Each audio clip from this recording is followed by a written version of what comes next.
hear what you're saying. I'm a secondary byproduct of the 60s scoop. I'm European and Anishinaabe. I'm Canadian above all else. Stop labeling modern folk being white supremacists counterproductive. Is it though? Or is it just a hard pill to swallow? Because the white supremes know they're white supremes. They just want you to think that they're not. There's like this middle ground of people who definitely have internalized racism because it exists. It's in everything. If you go through and you watch the videos talking about the Indian Act and all of the things that were done to Indigenous people in this process by which they made Indigenous people look exactly stereotypically racist tropes, like that was created, that was intentionally created by the Canadian government to try and get white people to turn away from what was happening to Indigenous people. And it created a sense of white supremacy. They are better than. Yeah, I've been blocking the worst ones today, but white supremacy never went away. And that's why the Orange Cheeto was reelected in the United States. And there is internalized racism that happens due to the fact that from the time that you are a child, you are subconsciously and consciously told by so many people that white is the default, white is the better, white is the this. And when we start talking about what white people did, and even what men have done, specifically white men, there is a level of white fragility that shows up and male fragility. This is white people getting very defensive because they feel like their whiteness is being attacked. It's the same way when you talk about crime rates and violent crime. 90% of it is committed by men. Men get very defensive because they feel like they're being attacked. But the facts are the facts. And in order to have conversations about what has actually happened and how it's affecting people, you can't pretend that the facts don't exist. And the thing is that people aren't inherently horrible people for, like, sometimes when we talk about racism and you say that's racist to say this, it doesn't mean that person is inherently a bad person.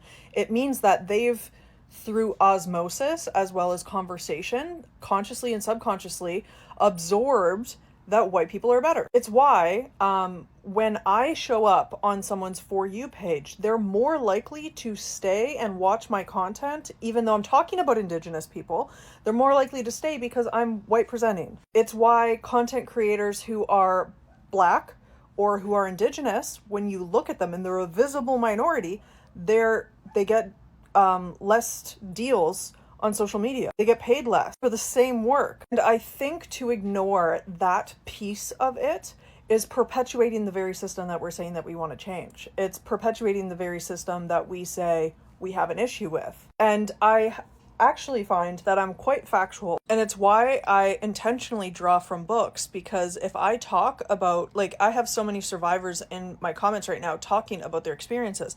I can't draw on those to create content, and I intentionally don't do so because it will be discredited. Because people that want to hear this history take it more seriously when it's written in a book than when I'm saying this person experienced this. And that goes back to the difference between the socialization and the raising of white colonial people versus Indigenous history, culture, and that is white supremacy. That is white people historically saying these voices matter, how they're communicated matter, which is how we got to the place where Indigenous language was taken away. And traditionally, Indigenous people communicated through storytelling, but in white culture, which is white supremacy, which is what all of this is built on, it's not taken as seriously. Anecdotal stories are just anecdotal. They're not scientific fact. That's the same reason that right now, white people, or just, scientists in general, we'll just give it that, scientists in general, are making discoveries that people of color have known for centuries. But it's taken more seriously because it's done in a white, like a professional setting. Do you see what I'm saying? It is jarring as a white person to be told that you are doing something, saying something, or perpetuating white supremacy. And it should be.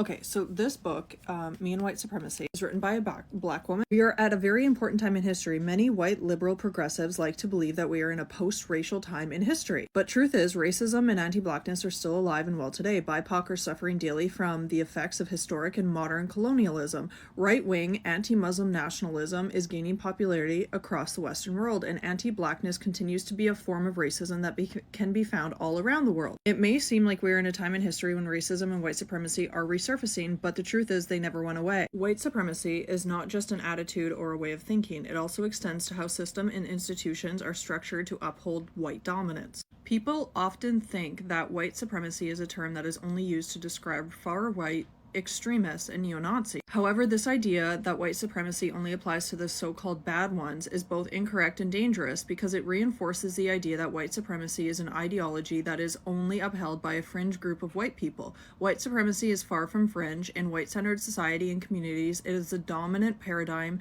that forms a foundation from which norms, rules, and laws are created. Many white people hear the word white supremacy and think that it doesn't apply to me, that they don't hold that belief, but rather that they believe that all of us are equal and that they don't modify their treatment of people based on the color of their skin. White supremacy is an ideology, a paradigm, an institutional system, and a worldview that you have been born into by virtue of your white privilege. I'm not talking about the physical color of your skin being inherently bad or something to feel shame about. I'm talking about the historic and modern legislation, societal conditioning, and systemic institutionalizing of the construction of whiteness as inherently superior to people of other races. Yes, outwardly racist systems of oppression like chattel slavery, apartheid, and racial discrimination in employment have been made illegal, but the subtle and overt discrimination, marginalization, abuse, and killing of BIPOC in white-dominated communities continues today because white supremacy continues to be the dominant paradigm under which white societies operate. So we must call a thing a thing. We must look directly at the ways in which this racist ideology of white supremacy, this idea that white equals better, superior, more worthy, more credible, more deserving, and more valuable, actively harms anyone who does not own white privilege. And I will say, I have white privilege. Most people would not look at me and think that I'm indigenous. White supremacy is a system you have been born into. Whether or not you have known it, it is a system that has granted you unearned privileges, protection, and power. It is also a system that has been designed to keep you asleep and unaware of what having that privilege, protection, and power has meant for people who do not look like you. What you receive for your whiteness comes at a steep cost for those who are not white. This may sicken you and cause you to feel guilt, anger, and frustration, but you cannot change your white skin color to stop receiving these privileges. Just like BIPOC cannot change their skin color to stop receiving racism. But what you can do is wake up to what is really going on. I invite you to challenge your complicity in the system and work to dismantle this within yourself and the world. Like, I'm also French Canadian on my dad's side, like je parle français, and like I am Canadian, but also I have an ability to speak on these things in a way that can help other people who are visibly a minority. And it's uncomfortable, it's hard, but I bet you it's more uncomfortable and harder to be a visible minority in Canada day to day.